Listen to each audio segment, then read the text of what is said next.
Hey, what's going on, guys? Welcome back to Bryant VRM and welcome back to another Spider-Man review.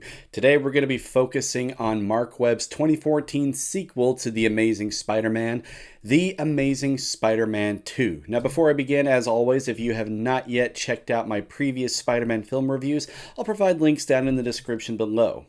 Now, let's get started. Peter and Gwen have been consistently in an on and off relationship, mainly due to Peter's guilt about breaking his promise to her father, about avoiding her to protect her from harm. Eventually, they separate for a time, and Peter continues his life as Spider-Man, and Gwen pursues her academic career. Meanwhile, Peter's old friend, Harry Osborn, returns to visit his dying father, and it's revealed that the disease that's killing his father is genetic and killing him too, setting him on a path for a cure, which he later discovers is tied to Spider-Man. Also, meanwhile, a shy and bullied Oscorp employee, Max Dillon, is involved in an unfortunate electrical accident, which alters his body, becoming Electro. After rewatching this film recently, I have the same consensus about this film that I do about Spider-Man 3. It's definitely the weakest in the series, but it's not overly horrible. I will say that I do enjoy this film a little more than Spider-Man 3. Let's start with the things I liked. The Spider-Man action and web swinging scenes were pretty exciting. I also like getting to see Spider-Man in action a lot more. I loved all the witty jokes and gags, and I thought it was a pretty decent blend of comedy and seriousness. I liked his new costume. It was more traditional with either an Ultimate Spider-Man or a Todd McFarlane vibe to it with the larger eyes on his mask. If I were to change anything, I would have liked to see the traditional rounder red spider logo on the back of his costume. I felt like the one that we got was a little too similar to Tobey Maguire's look. I also liked Electro as the villain. The film did a great job showing just how dangerous Electro is. With so much powered by electricity, someone who has the ability to become or manipulate electric energy would be catastrophic, and we definitely see how destructive someone like him could be. And of course, there were some great performances in this film, just like the first one. Andrew Garfield and Emma Stone's chemistry continued to grow than when we first saw them. I know the actors dated in real life, so I'm sure there was some method acting there. Andrew Garfield's performance near the end when, spoiler, Gwen dies was very powerful and heartbreaking. I always get sad when I see that scene.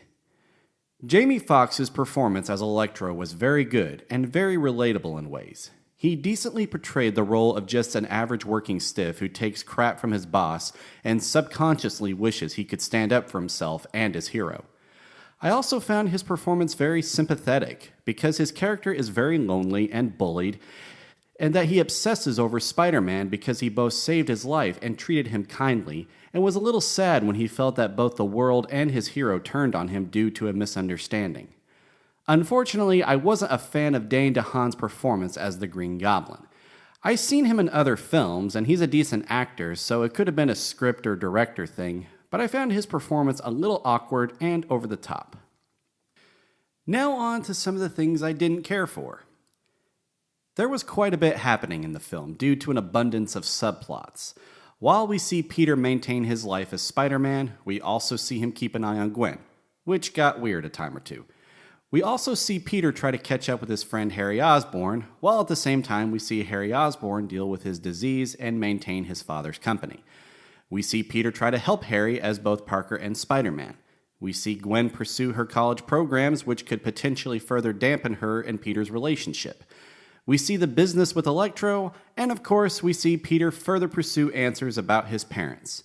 Even though the film was a little over 2 hours, it felt pretty crowded and got a little sloppy at times. And just like Spider-Man 3, there were quite a bit of villains featured in the film. I would have been okay with this movie focusing mostly on Electro and just leaving the cameo of Alexius Savage, or the Rhino, off with how it ended at the beginning of this film after he was apprehended.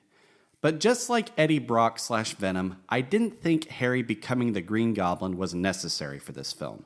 I get they were trying to set up the Sinister Six, which I'm still sad that they haven't yet, but I would have preferred for the Green Goblin to get his own film with how big of a Spider-Man villain he is, and his story arc was very rushed and was just a mess entirely. And speaking of which, I did not care for how the Rhino was portrayed. I thought Paul Giamatti's acting was good, but I didn't like the mechanized rhino suit with rockets and machine guns. It just felt like Spider-Man was fighting a walking tank.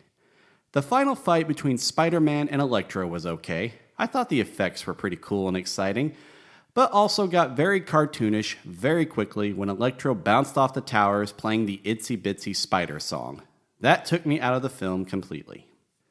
This next part is me being nitpicky again, but I had a hard time believing Peter Parker had trouble figuring out how to keep his web shooters electric proof.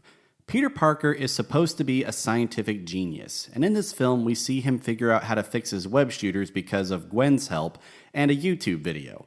While that scene with him trying to fix his web shooters was funny, I didn't think it should have been drawn out as it was. I'm not an expert on science, and definitely not undermining Gwen's intelligence, but I felt like that issue seemed a little basic and felt like Peter should have been able to figure that out instantly.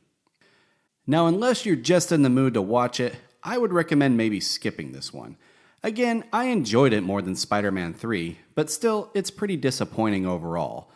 I'm going to give The Amazing Spider-Man 2 a C+.